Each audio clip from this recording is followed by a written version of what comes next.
Hi friends, Lata ಕಿಚನ್ಗೆ ಸ್ವಾಗತ. ಹೇಗಿದ್ದೀರಾ ಎಲ್ಲರೂ? ಚೆನ್ನಾಗಿದ್ದೀರಾ ಅಂತ ಭಾವಿಸ್ತೀನಿ. ಇವತ್ತಿನ ದಿನ ತುಂಬ ಸಿಂಪಲ್ಲಾಗಿ ಬೇಕರಿ ಸ್ಟೈಲಲ್ಲಿ ಜಾಂಗೀರ್ ಯಾವ ರೀತಿ ಮಾಡೋದು ಅಂತೇಳಿ ತೋರಿಸ್ತಾ ಇದ್ದೀನಿ. ತುಂಬ ಅಂದರೆ ತುಂಬಾ ಈಸಿಯಾಗಿ ಯಾರು ಬೇಕಾದರೂ ಮನೆಯಲ್ಲಿ ಮಾಡ್ಕೋಬೋದು. ತುಂಬ ಅಂದರೆ ತುಂಬಾ ಈಸಿಯಾಗಿ ಮಾಡ್ಕೊಬೋದು. ತುಂಬ ಕಷ್ಟ ಅಂತ ಏನಿಲ್ಲ, ತುಂಬ ಈಸಿಯಾಗಿ ಮಾಡ್ಕೋಬೋದು. ಬನ್ನಿ ಫ್ರೆಂಡ್ಸ್, ಜಾಂಗೀರ್ ಮಾಡೋದಕ್ಕೆ ಬೇಕಾಗಿರೋ ಇಂಗ್ರೀಡಿಯೆಂಟ್ಸ್ ಏನಂತ ನೋಡೋಣ. ಇಲ್ಲಿ ನಾನು 1 ಕಪ್ಪಷ್ಟು ಉದ್ದಿನಬೇಳೆಯನ್ನು ತೊಗೊಂಡಿದ್ದೀನಿ. ಹಾಗೆ ಅದೇ ಬೌಲ್ ಮೆಜರ್ಮೆಂಟಲ್ಲಿ 3 ಕಪ್ಪಷ್ಟು ಸಕ್ಕರೆಯನ್ನು ತೊಗೊಂಡಿದ್ದೀನಿ. ಸೇಮ್ ಮೆಜರ್ಮೆಂಟು 3 ಕಪ್ಪನ್ನು ತೊಗೊಂಡಿದ್ದೀನಿ. ಹಾಗೆ ಫುಡ್ ಕಲರನ್ನು ತೊಗೊಂಡಿದ್ದೀನಿ. ನಾನಿಲ್ಲಿ 1 ಟೀ ಸ್ಪೂನಷ್ಟು ಫುಡ್ ಕಲರ್ ತೊಗೊಂಡಿದ್ದೀನಿ. ನಮಗೆ ಎಷ್ಟು ಬೇಕೋ ನೋಡಿಕೊಂಡು ಹಾಕ್ಕೊಂಡ್ರೆ ಆಯಿತು. ಇಲ್ಲಿ ಉದ್ದಿನಬೇಳೆನ ನಾನು ನೀರನ್ನು ಹಾಕಿ ನೀಟಾಗಿ ವಾಶ್ ಮಾಡ್ಕೊತಾ ಇದ್ದೀನಿ. 2 ರಿಂದ 3 ಸರಿ ವಾಶ್ ಮಾಡ್ಕೋಬೇಕಾಗತ್ತೆ. ನೋಡಿ, ಉದ್ದಿನಬೇಳೆ ನೀಟಾಗಿ ತೊಳಿಬೇಕಾದಷ್ಟು ಈ ರೀತಿ ಕೈಯಿಂದ ನೀಟಾಗಿ ತೊಳಿಬೇಕಾಗುತ್ತೆ. ನೋಡಿ, ನಾನು 4 ಬಾರಿ ನೀರನ್ನು ಹಾಕಿ ನೀಟಾಗಿ ತೊಳೆದಿದ್ದೀನಿ. ನೋಡಿ, ನೀರು ಹಾಕಿದ್ರೆ ಮತ್ತು ಉದ್ದಿನಬೇಳೆ ನೀಟಾಗಿ ಕಾಣಬೇಕು. ಈ ರೀತಿಯಾಗಿ ವಾಶ್ ಮಾಡ್ಕೋಬೇಕಾಗುತ್ತೆ. ನೋಡಿ, ಸ್ವಲ್ಪನೂ ಕಲರ್ ಬರ್ತಿಲ್ಲ, ಫುಲ್ ವೈಟ್ ಇದೆ ನೀರು. ಇಲ್ಲಿ ನಾನು ಒಂದು ಕಡಾಯಲ್ಲಿ ಸಕ್ಕರೆನ ಏನು ಹಾಕಿಟ್ಟಿದ್ವಿ ಅದಕ್ಕೆ ಸಕ್ಕರೆ ಮುಳುಗೋವಷ್ಟು ನೀರನ್ನು ಸೇರಿಸಿದ್ದೀನಿ. ನಾನು 1.5 ಗ್ಲಾಸಷ್ಟು ನೀರನ್ನು ಸೇರಿಸಿದ್ದೀನಿ ಅಷ್ಟೇ. ಸ್ಟವ್ ಅಂಟಿಸಿಲ್ಲ, ಕಾಣ್ತಾ ಇದೆ ಅನ್ಕೋತೀನಿ. ಸ್ಟವ್ ಅಂಟಿಸಿಲ್ಲ ನಾನು. ಸಕ್ಕರೆ ಕರಗೋವರೆಗೂ ನೀಟಾಗಿ ಈ ಥರ ಮಿಕ್ಸ್ ಮಾಡ್ಕೋಬೇಕು ಫಸ್ಟು. ಇಲ್ಲಾಂದರೆ ಸಕ್ಕರೆ ತಳೆ ಹಿಡಿಯುತ್ತೆ, ಕಲರ್ ಚೇಂಜ್ ಆಗಿಬಿಡುತ್ತೆ ಸಕ್ಕರೆ ಪಾಕ. ಅದಕ್ಕೋಸ್ಕರ ಇದೇ ರೀತಿ ಸಕ್ಕರೆನ ಸ್ವಲ್ಪ ಕರಗಿದ ಮೇಲೆ ಸ್ಟವನ್ನು ಅಂಟಿಸ್ತಾ ಇದ್ದೀನಿ ನಾನಿಲ್ಲಿ. ಸಕ್ಕರೆ ಫುಲ್ಲು ಕರಗೋವರೆಗೂ ನೀಟಾಗಿ ಮಿಕ್ಸ್ ಮಾಡ್ಕೋಬೇಕು. ನೋಡಿ, ಆಲ್ಮೋಸ್ಟು ಸಕ್ಕರೆ ಎಲ್ಲ ಕರಗಿದೆ.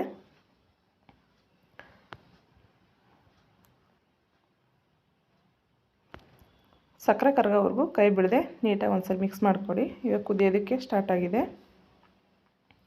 ಸ್ಟವನ್ನು ಮೀಡಿಯಮ್ ಫ್ಲೇಮ್ ಇಟ್ಕೊಳ್ಳಿ. ನೋಡಿ, ವೈಟ್ ಕಲರ್ ನೊರೆ ಏನಿದೆ ಅಷ್ಟು ನಾನು ವೈಟ್ ಕಲರ್ ನೊರೆ ಎಲ್ಲ ತೆಗೆದುಬಿಡಬೇಕು. ನೋಡಿ, ಈ ಥರ ತೆಗೆದುಬಿಡಿ. ವೈಟ್ ಕಲರ್ ನೊರೆ ಏನೇನು ಬಂದಿರುತ್ತೆ ಮೇಲ್ಗಡೆ ಇದೆಲ್ಲನೂ ತೆಗೆದುಬಿಡಿ.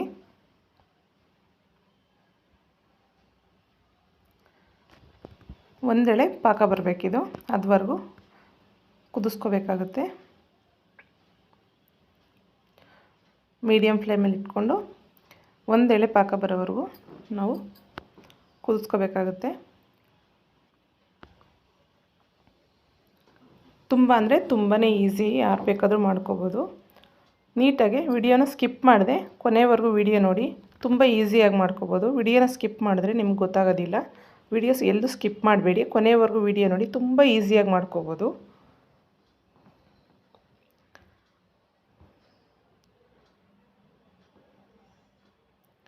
ನಮ್ಗೆ ಒಂದೆಳೆ ಪಾಕ ಬರೋವರೆಗೂ ಪಾಕನ ನೀಟಾಗಿ ಕುದಿಸ್ಕೋಬೇಕಾಗುತ್ತೆ. ನೋಡಿ, 1-2 ಸರಿ ಪದೇ ಪದೇ ಸೆಂಟ್ರಲ್ಲಿ ಈ ಥರ ಮಿಕ್ಸ್ ಮಾಡ್ಕೊತ ಕಾಯಿಸ್ಕೋಬೇಕಾಗುತ್ತೆ. ಇಲ್ಲಿ ನಾನು ಒಂದು 10 ರಿಂದ 12 ದಳ ಕೇಸರಿ ದಳನ ಸೇರಿಸಿದ್ದೀನಿ. ನಿಮಗೆ ಬೇಕು ಅಂದರೆ ಹಾಕ್ಕೊಳ್ಳಿ, ಇಲ್ಲಾಂದರೆ ಸ್ಕಿಪ್ ಮಾಡಿ. ಆಪ್ಷನಲ್ಲು ಕೇಸರಿ ದಳ ನನ್ನ ಹತ್ರ ಇತ್ತು, ಹಾಗಾಗಿ ನಾನು ಬಳಸಿದ್ದೀನಿ ಅಷ್ಟೇ. ನೀವು ಬೇಡ ಅಂದರೆ ಸ್ಕಿಪ್ ಮಾಡ್ಕೊಳ್ಳಿ. ನೋಡಿ, ಇಲ್ಲಿ ಒಂದೆಳೆ ಪಾಕ ಬಂದಿದೆ, ತೋರಿಸ್ತೀನಿ ನೋಡಿ. ಇಲ್ಲಿ ನೋಡಿ, ಕಾಣ್ತಾ ಇದೆ ಅನ್ಕೋತೀನಿ.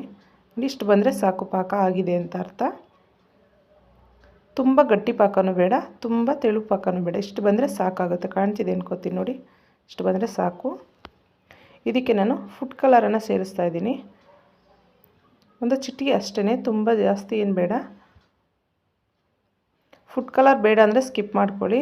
ಏನಂದರೆ ರೆಡ್ ಡಿಶ್ಶಾಗಿ ತುಂಬ ಚೆನ್ನಾಗಿ ಕಾಣುತ್ತೆ ಜಾಂಗೀರ್ ಅಂತೇಳಿ ನಾನು ಒಂದು ಚಿಟಿಕೆನ ಫುಡ್ ಕಲರನ್ನು ಬಳಸ್ತಾ ಇದ್ದೀನಿ. ನಾನು ಸ್ಟವ್ ಆಫ್ ಮಾಡ್ಕೊಂಡಿದ್ದೀನಿ ಆಲ್ರೆಡಿ. ಇಲ್ಲಿ ನಾನು ಅರ್ಧ ಹೋಳು ನಿಂಬೆಹಣ್ಣನ್ನು ಇದಕ್ಕೆ ನಿಂಬೆ ರಸನ ಸೇರಿಸ್ತಾ ಇದ್ದೀನಿ. ಪಾಕ ಗಟ್ಟಿ ಆಗಬಾರ್ದು ಅಂತ ಅಷ್ಟೇ. ನಾವು ನಿಂಬೆ ರಸ ಸೇರಿಸಿಲ್ಲ ಅಂದರೆ ಪಾಕ ಸ್ವಲ್ಪ ತಣ್ಣಗಾದ್ಮೇಲೆ ಗಟ್ಟಿ ಆಗಿಬಿಡುತ್ತೆ. ಆ ದೃಷ್ಟಿಯಿಂದ ಒಂದು ಅರ್ಧ ಹೋಳಷ್ಟು ನಿಂಬೆ ರಸನ ಸೇರಿಸಿದ್ದೀನಿ. ನೀಟಾಗಿ ಒಂದು ಸರಿ ಮಿಕ್ಸ್ ಮಾಡ್ಕೊಳ್ಳಿ. ಆದಷ್ಟು ಸ್ಟವನ್ನು ಆಫ್ ಮಾಡಿದ ಮೇಲೆ ನಿಂಬೆ ರಸನ ಸೇರಿಸ್ಕೊಳ್ಳಿ. ಇದಾಗಿದೆ, ಸೈಡ್ಗೆ ಎತ್ತಿಡ್ತಾ ಇದ್ದೀನಿ ನೋಡಿ. ಉದ್ದಿನಬೇಳೆ ನೆನೆಸಿಟ್ಕೊಂಡಿದ್ವಲ್ಲ, ಮತ್ತು ಇನ್ನೊಂದು ಸರಿ ನೀಟಾಗಿ ತೊಳಿಬೇಕಾಗುತ್ತೆ. ನೀಟಾಗಿ ತೊಳೆದು ಇನ್ನೊಂದು 2 ಸರಿ ತೊಳೆದು ನೀರನ್ನು ಬಸ್ಕೋಬೇಕಾಗುತ್ತೆ ನೋಡಿ. ಈ ಥರ ಪ್ಲೇಟನ್ನು ಮುಚ್ಚಿಬಿಟ್ಟು ನೀಟಾಗಿ ನೀರನ್ನು ಬಸ್ತು ಸಪ್ರೇಟ್ ಮಾಡಿಟ್ಟಿದ್ದೀನಿ ನಾನು. ಕಾಣ್ತಾಯಿದೆ ಅನ್ಕೋತೀನಿ. ಇವಾಗ ಸ್ವಲ್ಪನೇ ಮಿಕ್ಸಿ ಜಾರ್ಗೆ ಉದ್ದಿನಬೇಳೆನ, ನಾನು ಉದ್ದಿನಬೇಳೆ ಇರಲಿಲ್ಲ, ಉದ್ದಿನ ಕಾಳನ್ನು ಬಳಸಿದ್ದೀನಿ. ನೀವು ಬೇಳೆ ಇದ್ದರೆ ಉದ್ದಿನಬೇಳೆನೂ ಕೂಡ ಯೂಸ್ ಮಾಡ್ಬೋದು. ಸ್ವಲ್ಪ ಹಾಕ್ಕೊಂಡು ನೀರನ್ನು ಜಾಸ್ತಿ ಹಾಕಬೇಡಿ, ಒಂದೊಂದೇ ಸ್ಪೂನ ನೀರನ್ನು ಸೇರಿಸ್ಕೊಂಡು ರುಬ್ಕೋಬೇಕಾಗುತ್ತೆ ನೋಡಿ. ಇಷ್ಟಿಷ್ಟೇ ಹಾಕ್ಕೊಂಡು ರುಬ್ಕೋಬೇಕಾಗುತ್ತೆ ನೋಡಿ. ತುಂಬ ಗಟ್ಟಿಯಾಗಿ ರುಬ್ಬಬೇಕಾಗುತ್ತೆ ನೋಡಿ. ಕಾಣ್ತಾಯಿದೆ ಅಂತ ಅನ್ಕೋತೀನಿ ನಾನು ಎಷ್ಟು ಗಟ್ಟಿಯಾಗಿ ರುಬ್ಬಿದ್ದೀನಿ ಅಂತೇಳಿ ನೋಡಿ. ಇಷ್ಟು ಗಟ್ಟಿ ರುಬ್ಕೋಬೇಕಾಗುತ್ತೆ ನೀವು, ತುಂಬ ನೈಸಾಗಿ ರುಬ್ಕೋಬೇಕು. ಒಂದೊಂದೇ ಸ್ಪೂನ್ ನೀರು ಹಾಕ್ಕೊಂಡು ನೀಟಾಗಿ ಗಟ್ಟಿಯಾಗಿ ರುಬ್ಕೊಳ್ಳಿ. ನಿಮ್ಗೆ ಅದನ್ನು ಕರೆಕ್ಟಾಗಿ ಬರುತ್ತೆ ನೋಡಿ. ಸೆಕೆಂಡ್ ಬ್ಯಾಚ್ ಕೂಡ ನಾನು ರುಬ್ಬಿದ್ದೀನಿ. ಸೆಕೆಂಡ್ ಬ್ಯಾಚು ಸ್ವಲ್ಪ ತೆಳು ಅನಿಸುತ್ತೆ, ಹಾಗಾಗಿ ಫಸ್ಟು ನಾವು ರುಬ್ಬಿದ್ವಲ್ಲ ಅದು ತುಂಬ ಗಟ್ಟಿ ಇದೆ, ಅಲ್ಲಿಗೆ ಬ್ಯಾಲೆನ್ಸ್ ಆಗುತ್ತೆ. ನೀವು ಆದಷ್ಟು ಫಸ್ಟ್ ಟೈಮ್ ಮಾಡ್ತಾ ಇರೋರು ಆದಷ್ಟು ಗಟ್ಟಿಯಾಗಿ ರುಬ್ಕೊಳ್ಳಿ. ಒಂದೊಂದೇ ಸ್ಪೂನ್ ನೀರು ಹಾಕ್ಕೊಂಡು ಗಟ್ಟಿಯಾಗಿ ರುಬ್ಕೊಳ್ಳಿ. ಆದಷ್ಟು ನಿಮ್ಗೆ ಗಟ್ಟಿ ಅನಿಸಿದ್ರೆ ಬೇಕಾದರೆ ಆಮೇಲೆ ಸ್ವಲ್ಪ ನೀರು ಹಾಕ್ಕೋಬೋದು. ನೀರು ಅದು ಸ್ವಲ್ಪ ತೆಳ್ಳಗಾಯಿತು ಅಂದರೆ ತುಂಬ ಕಷ್ಟ ಆಗುತ್ತೆ ನೋಡಿ. ನೀಟಾಗಿ ಈ ಥರ ಮಸ್ಕೋಬೇಕಾಗುತ್ತೆ ಹಿಟ್ಟನ್ನು. ನಾವು ಚಪಾತಿ ಹಿಟ್ಟನ್ನು ನಾದ್ತೀವಿ, ಇದನ್ನು ಈ ಥರ ನೀಟಾಗಿ ಒಂದು 10 ನಿಮಿಷನಾದರೂ ಈ ಥರ ಮಸ್ಕೋಬೇಕು ಹಿಟ್ಟು. ನಾವೇನು ಉದ್ದಿನಬೇಳೆ ರುಬ್ಕೊಂಡಿರೋ ಹಿಟ್ಟಿರುತ್ತೆ, ನೀಟಾಗಿ ಈ ಥರ ಒಂದು 10 ನಿಮಿಷನಾದರೂ ಮಸಿಬೇಕು. ಹಿಟ್ಟು ಹಗುರ ಆಗುತ್ತೆ, ಅದುವರೆಗೂ ನಮಗೆ ನಾನು ತೋರಿಸ್ತೀನಿ ಯಾವ ರೀತಿ ಅಂತೇಳಿ. ನಿಮಿಷ ನೀಟಾಗಿ ಈ ಥರ ಮಸ್ಕೊಂಡ್ರೆ ತುಂಬ ಚೆನ್ನಾಗಿ ಬರುತ್ತೆ ಜಾಂಗೀರು ನೋಡಿ.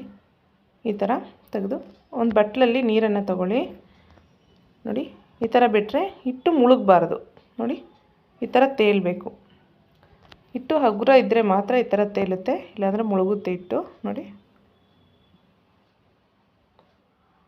ಕಾಣ್ತಾಯಿದೆ ಅನ್ಕೊತೀನಿ. ಇಷ್ಟಾದರೆ ಸಾಕಾಗುತ್ತೆ. ಇವಾಗ ನಾನು ಇದಕ್ಕೆ 3 ಟೀ ಸ್ಪೂನಷ್ಟು ಕಾರ್ನ್ಫ್ಲವರನ್ನು ಸೇರಿಸ್ತಾ ಇದ್ದೀನಿ. ಕಾರ್ನ್ಫ್ಲವರ್ ಏನಕ್ಕೆ ಅಂದರೆ ಸ್ವಲ್ಪ ಕ್ರಿಸ್ಪಿನೆಸ್ ಬರುತ್ತೆ, ಕ್ರಿಸ್ಪಿಯಾಗಿರುತ್ತೆ ಮೇಲೆ, ಅದಕ್ಕೋಸ್ಕರ 3 ಟೀ ಸ್ಪೂನಷ್ಟು ಕಾರ್ನ್ಫ್ಲವರನ್ನು ಬಳಸ್ತಾ ಇದ್ದೀನಿ. ಹಾಗೆ 1 ಚಿಟಿಕೆ ಫುಡ್ ಕಲರು, 1 ಡ್ರಾಪ್ ನೀರನ್ನು ಅದರ ಮೇಲೆ ಸೇರ್ಸೋದು ನೀಟಾಗಿ ಮಿಕ್ಸ್ ಆಗುತ್ತೆ ಅಂತ ಅಷ್ಟೇ ನೋಡಿ. ಇವಾಗ ನೀಟಾಗಿ ಒಂದು ಸರಿ ಮಿಕ್ಸ್ ಮಾಡ್ಕೊಳ್ಳಿ. ನಾವು ಫುಡ್ ಕಲರ್ ಏನು ಹಾಕಿದ್ದೀವಿ ಎಲ್ಲ ಕಡೆ ಮಿಕ್ಸ್ ಆಗಬೇಕು ಫುಡ್ ಕಲರು. ಆ ರೀತಿ ನೀಟಾಗಿ ಒಂದು ಸರಿ ಮಿಕ್ಸ್ ಮಾಡ್ಕೊಳ್ಳಿ. ಎಲ್ಲೂ ಗಂಟಿರಬಾರ್ದು, ಆ ರೀತಿಯಾಗಿ ಕಲಿಸ್ಕೊಳ್ಳಿ ನೋಡಿ. ಕಾಣ್ತಾಯಿದೆ ಅಂತ ಅನ್ಕೋತೀನಿ ನೋಡಿ. ಈ ರೀತಿಯಾಗಿ ನಾವೆಷ್ಟು ಹಿಟ್ಟನ್ನು ನೀಟಾಗಿ ಮಸ್ಕೋತೀವಿ ತುಂಬ ಚೆನ್ನಾಗಿ ಬರುತ್ತೆ ಜಾಂಗೀರು ನೋಡಿ. ಇಷ್ಟಾದರೆ ಸಾಕಾಗುತ್ತೆ. ಹಿಟ್ಟು ನಿಮಗೆ ಕೈಗೆ ತೊಗೊಂಡ್ರೆ ಗೊತ್ತಾಗ್ಬಿಡುತ್ತೆ ಆಲ್ರೆಡಿ ಎಷ್ಟು ಹಗುರ ಇರುತ್ತೆ ಹಿಟ್ಟು, ಗೊತ್ತಾಗುತ್ತೆ. ಇವಾಗ ಹಿಟ್ಟು ರೆಡಿಯಾಗಿದೆ. ಇಲ್ಲ ನಿಮಗೆ ಹಾಲು ಕವರ್ ಇದ್ದರೆ ಹಾಲು ಕವರ್ ಆದರೂ ತೊಗೊಳ್ಳಿ, ಇಲ್ಲಾಂದರೆ ಆಯಿಲ್ ಕವರ್ ಇರುತ್ತಲ್ಲ ಅದನ್ನಾದರೂ ಯೂಸ್ ಮಾಡ್ಕೊಳ್ಳಿ, ಇಲ್ಲಾಂದರೆ ಮೊಸರು ಕವರ್ ಇರುತ್ತಲ್ಲ ಅದನ್ನಾದರೂ ಯೂಸ್ ಮಾಡ್ಕೊಳ್ಳಿ ನೋಡಿ. ಈ ಥರ ಓಪನ್ ಮಾಡಿ ನೀಟಾಗಿ ಕ್ಲೀನ್ ಮಾಡ್ಕೊಳ್ಳಿ. ಹಾಲಿಂದ ಏನಿರುತ್ತೆ ಹಾಲೆಲ್ಲ ಇರುತ್ತಲ್ವ ಅದೆಲ್ಲ ನೀಟಾಗಿ ತೊಳೆದು ಕ್ಲೀನ್ ಮಾಡ್ಕೊಳ್ಳಿ. ಈ ಥರ ಓಪನ್ ಮಾಡಿಕೊಂಡು ನೋಡಿ, ಒಂದು ಕೆಳಗಡೆ ಒಂದು ಗ್ಲಾಸನ್ನು ಇಟ್ಕೊಳ್ಳಿ. ಕೋನ್ ಶೇಪಲ್ಲಿ ಇಟ್ಕೊಂಡು ಹಿಟ್ಟನ್ನೆಲ್ಲ ಅದಕ್ಕೆ ಎಷ್ಟು ಬೇಕೋ ನಿಮ್ಗೆ ಎಷ್ಟು ಇಟ್ಕೊಳ್ಳೋಕ್ಕಾಗುತ್ತೆ ನೋಡಿಕೊಂಡು ಹಿಟ್ಟನ್ನು ಹಾಕ್ಕೊಳ್ಳಿ. ನೀವು ಫಸ್ಟ್ ಟೈಮ್ ಮಾಡ್ತಾ ಇರೋರಾದರೆ ಸ್ವಲ್ಪ ಹಿಟ್ಟನ್ನು ಅದಕ್ಕೆ ಹಾಕ್ಬಿಟ್ಟು ಮಾಡ್ಕೋಬೇಕಾಗುತ್ತೆ. ಒಂದೇ ಸರಿ ಆಗೋಲ್ಲ ಇಟ್ಕೊಳ್ಳೋಕ್ಕೆ ಕೆಲವರಿಗೆ. ನಿಮ್ಗೆ ಎಷ್ಟಾಗುತ್ತೆ ನೋಡಿಕೊಂಡು ನೀವು ಹಿಟ್ಟನ್ನು ಕವರ್ ತುಂಬಿಸ್ಕೊಳ್ಳಿ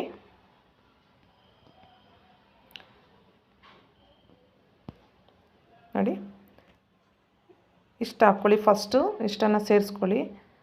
ನಂತರ ನೀವು ಅದು ಮಾಡೋಕ್ಕೆ ನಿಮಗೆ ಕಂಫರ್ಟಬಲ್ ಇದೆ ಎಂದವಾಗ ಮತ್ತೆ ಸೇರಿಸ್ಕೋಬೋದು. ನೀವು ಫಸ್ಟ್ ಟೈಮ್ ಮಾಡೋರು ಒಂದು ಅರ್ಧ ಸೇರಿಸ್ಕೊಳ್ಳಿ ಅಷ್ಟೇ, ತುಂಬ ಹಾಕ್ಕೊಳಕ್ಕೆ ಹೋಗ್ಬೇಡಿ. ತುಂಬ ಹಾಕ್ಕೊಂಡ್ರೆ ಮೇಲೆ ಕೈಯಲ್ಲಿ ಹಿಡ್ಕೊಳಕ್ಕಾಗಲ್ಲ. ನೋಡಿ ಇಷ್ಟನ್ನು ಸೇರಿಸ್ಕೊಂಡಿದ್ದೀನಿ ನಾನು. ಎಕ್ಸ್ಟ್ರಾ ಇರೋದನ್ನೆಲ್ಲ ತೆಗೆದುಬಿಡಿ. ನೋಡಿ ಇದು ಒಂದು ಸರಿ ಸುತ್ಕೊಳ್ಬಿಟ್ಟು ಕಟ್ ಮಾಡ್ಕೊಳ್ಳಿ. ಕೆಳಗಡೆ ನೋಡಿಕೊಂಡು ಸೈಜು ತುದಿ ಏನಿರುತ್ತೆ ತುದಿಗಿನ ಸ್ವಲ್ಪ ಮೇಲೆ ಇಷ್ಟಕ್ಕೆ ಕಟ್ ಮಾಡ್ಕೋಬೇಕಾಗತ್ತೆ. ನೋಡಿ ಕಾಣ್ತಿದೆ ಅಂತ ನೋಡಿ. ಇಲ್ಲಿ ನಾನು ತೋರಿಸ್ತಾ ಇದ್ದೀನಿ ಆಲ್ರೆಡಿ. ಈ ಥರ ಬೀಳಬೇಕು. ನಾನು ಎಣ್ಣೆನ ಕಾಯಕ್ಕಿಟ್ಟಿದ್ದೆ. ಎಣ್ಣೆ ತುಂಬ ಕಾಯ್ದಿರಬಾರ್ದು. ನೋಡಿ ಈ ರೀತಿ 2 ರೌಂಡ್ ಹಾಕ್ಕೊಂಡು ನಿಮ್ಗೆ ಎಷ್ಟು ಸೈಜ್ ಯಾವ ಸೈಜ್ ಬೇಕು ನೋಡಿಕೊಂಡು ಹಾಕೋತಾ ಬನ್ನಿ. ಬಟ್ ಫಸ್ಟ್ ಟೈಮ್ ಮಾಡ್ತಿರೋಂತೂ ಲೋ ಫ್ಲೇಮಲ್ಲಿ ಇಟ್ಕೊಳ್ಳಿ. ಆದಷ್ಟು ಎಣ್ಣೆ ಜಾಸ್ತಿ ಕಾಯ್ದಿರಬಾರ್ದು. ಎಣ್ಣೆ ಜಾಸ್ತಿ ಕಾದಿದ್ರೆ ಶೇಪ್ ಬರೋಲ್ಲ. ನಾವು ಶೇಪ್ ತರೋದಕ್ಕೂ ಆಗೋಲ್ಲ, ಹಬೆ ಹೊಡಿತಾ ಇರುತ್ತೆ. ಹಾಗಾಗಿ ಲೋ ಫ್ಲೇಮಲ್ಲಿ ಇಟ್ಕೊಂಡು ಈ ಥರ ಜಾಂಗೀರನ ಬಿಟ್ಕೊಳ್ಳಿ. ಆಮೇಲೆ ಬೇಕಾದ್ರೆ ಸ್ವಲ್ಪ ಮೀಡಿಯಮ್ ಫ್ಲೇಮಲ್ಲಿ ಇಟ್ಕೊಂಡು ನೀವು ಫ್ರೈ ಮಾಡ್ಕೋಬೋದು. ನೋಡಿ ಇಷ್ಟೇ, ತುಂಬ ಈಸಿ ಅಂದರೆ ಈಸಿಯಾಗಿ ಮಾಡ್ಕೋಬೋದು. ಒಂದು 2-3 ಮಾಡೋವರೆಗೂ ಕಷ್ಟ ಅನಿಸುತ್ತೆ, ಆಮೇಲೆ ಅಭ್ಯಾಸ ಆಗಿಬಿಡುತ್ತೆ. ನೋಡಿ ತುಂಬ ಅಂದರೆ ತುಂಬಾ ಈಸಿ. ನೋಡಿ ಈ ಥರ ಒಂದು ಜಾಲರಿ ಅಥವಾ ಸ್ಪೂನಲ್ಲಿ ಒಂದು ಸೈಡಿಗೆ ತಳ್ಳಿಬಿಟ್ಟು ಹಾಕೋಬೇಕಾಗತ್ತೆ. ಇಲ್ಲಾಂದರೆ ಹಾಕೋದಕ್ಕಾಗಲ್ಲ, ಒಂದಕ್ಕೊಂದು ಅಂಟ್ಕೊಂಬಿಡುತ್ತೆ.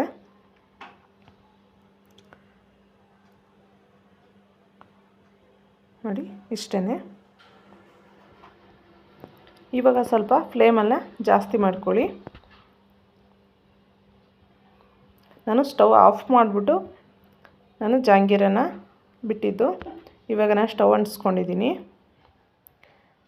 ನೀವು ಇದೇ ಟಿಪ್ಪನ್ನು ಫಾಲೋ ಮಾಡಿ. ಎಲ್ಲೂ ವಿಡಿಯೋ ಸ್ಕಿಪ್ ಮಾಡಿದೆ ಕೊನೆವರೆಗೂ ವಿಡಿಯೋ ನೋಡಿಬಿಟ್ಟು ನೀಟಾಗಿ ಮಾಡ್ಕೊಳ್ಳಿ. ತುಂಬ ಚೆನ್ನಾಗಿ ಬರುತ್ತೆ, ಎಲ್ಲೂ ಕೆಡೋದಿಲ್ಲ. ಜಾಂಗೀರು ಅಷ್ಟು ನೀಟಾಗಿ ಬರುತ್ತೆ, ಪರ್ಫೆಕ್ಟಾಗಿ ಮಾಡ್ಕೋಬೋದು.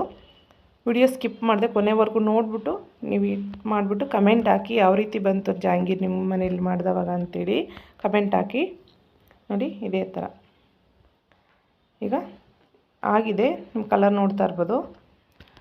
ಇಲ್ಲೇನು ಸಕ್ಕರೆ ಪಾಕಕ್ಕೆ ಒಂದು ತೆಗ್ದು ಹಾಕಿದೆ, ನಿಮ್ಗೆ ಕಾಣ್ತಾ ಇದೆ ಅನ್ಕೊತೀನಿ. ನೋಡಿ ಇಷ್ಟೇ. ನೋಡಿ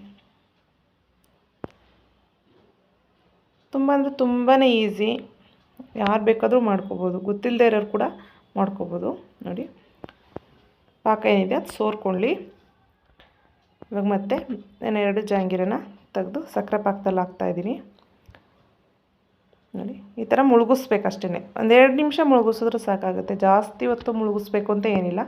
ಒಂದು 2 ನಿಮಿಷ ನೋಡಿ ಈ ಥರ ಮುಳುಗಬೇಕಿದು. ಸಕ್ಕರೆ ಪಾಕದಲ್ಲಿ ಮುಳುಗಬೇಕು. ಆವಾಗ ನೀಟಾಗಿ ಸಕ್ಕರೆ ಪಾಕ ಎಲ್ಲ ಹೀರ್ಕೊಳ್ಳುತ್ತೆ ಜಾಂಗೀರು. ಸಕ್ಕರೆ ಪಾಕ ಹೀರ್ಕೊಂಡಿಲ್ಲ ಅಂದರೆ ಜಾಂಗೀರು ಅನಿಸ್ಕೊಳ್ಳೋದೇ ಇಲ್ಲ, ಟೇಸ್ಟು ಇರೋಲ್ಲ. ನಿಮಗೆ ಕಲರ್ ನೋಡಿದ ತಕ್ಷಣ ಗೊತ್ತಾಗ್ಬಿಟ್ಟಿರುತ್ತೆ. ವೈಟ್ ಇರಬಾರ್ದು, ಫುಲ್ಲು ರೆಡ್ಡಿಶಾಗಿ ಬಂದಿದ್ರೆ ಸಕ್ಕರೆ ಪಾಕ ಎಲ್ಲ ನೀಟಾಗಿ ಇಟ್ಕೊಂಡಿದೆ ಅಂಥೇಳಿ. ನೋಡಿ ಮತ್ತೆ ಇನ್ನೊಂದು ಸರಿ ನಾನು ತೋರಿಸ್ತಾ ಇದ್ದೀನಿ. ನೋಡಿ ನಿಮ್ಗೆ ಯಾವ ಸೈಜ್ ಬೇಕು, ಚಿಕ್ಕದಾಗಿ ಬೇಕೋ ದೊಡ್ಡದಾಗಿ ಬೇಕೋ ಯಾವ ಸೈಜ್ ಬೇಕಾದರೂ ಹಾಕೋಬೋದು. ನೋಡಿ ಸ್ಟವನ್ನು ಆಫ್ ಮಾಡಿದ್ದೀನಿ ನಾನು ಆಲ್ರೆಡಿ. ಸ್ಟವ್ ಆಫ್ ಮಾಡಿಬಿಟ್ಟೇ ಜಾಂಗೀರನ್ನ ಶೇಪ್ ತೊಗೊಳ್ಳಿ. ನೀವು ಜಾಂಗೀರೆಲ್ಲ ಹಾಕಿದ ಮೇಲೆ ನೀವು ಸ್ಟವನ್ನು ಅಂಟಿಸ್ಕೊಳ್ಳಿ. ನೋಡಿ ಆವಾಗ ಶೇಪು ತುಂಬ ಚೆನ್ನಾಗಿ ಬರುತ್ತೆ. ನೀವು ಉರಿ ಜಾಸ್ತಿ ಇಟ್ಟವಾಗ ಏನಾಗುತ್ತೆ ಅಂದರೆ ನಾವು ಜಾಂಗೀರು ಹಾಕ್ತಾಯಿದ್ರೆ ಅದು ಕುದೀತಾ ಇರುತ್ತಲ್ವ, ಹಾಗಾಗಿ ಜಾಂಗೀರು ಶೇಪ್ ಹೊರಟೋಗುತ್ತೆ. ನೋಡಿ ನಾವು ಯಾವ ರೀತಿ ಜಾಂಗೀರು ಶೇಪನ್ನು ತಂದಿರ್ತೀವಿ ಅದೇ ಶೇಪಲ್ಲೇ ಕೂತ್ಕೊಳ್ಳುತ್ತೆ. ಕಾಣ್ತಾ ಇದೆ ಅಂತ ಅನ್ಕೋತೀನಿ. ನೋಡಿ ಈ ಥರ ಸೈಡಿಗೆ ತಳ್ಳಿಬಿಟ್ಟು ಮತ್ತೆ ಇನ್ನೊಂದು ಹಾಕ್ತಾಯಿದ್ದೀನಿ ನಾನು.